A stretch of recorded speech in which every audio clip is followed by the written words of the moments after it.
శానిటైజర్లు, house flooring క్లీనర్ల గురించి మనం టీవీలో రోజు యాడ్స్ చూస్తూనే ఉంటాం. అందులో కంపెనీలు తమ ప్రోడక్ట్ 99.9% క్రిములు చంపుతాయని చెబుతాయి. అయితే 100% చంపుతాయని ఎందుకు చెప్పవని ఎప్పుడైనా ఆలోచించారా? దాని వెనుక ఒక కారణం ఉంది. ఏ కంపెనీ అయినా దాని ప్రోడక్ట్ ల్యాబుల్లో టెస్ట్ చేసిన తర్వాతే మార్కెట్లోకి లాంచ్ చేస్తుంది. అయితే ల్యాబుల్లో టెస్ట్ చేసే సమయాల్లో కొన్ని బ్యాక్టీరియా, అనారోగ్యం కలిగించే క్రిములపైన మాత్రమే తమ ప్రోడక్ట్ పరీక్షించగలుగుతాయి.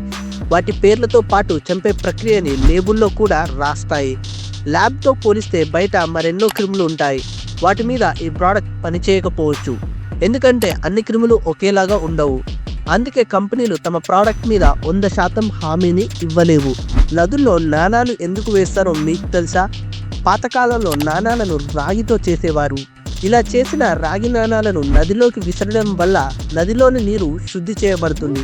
అప్పట్లో చాలామంది నదిలోని నీరు నేరుగా తాగేవారు కాబట్టి ఇది చాలా ఉపయోగపడేది.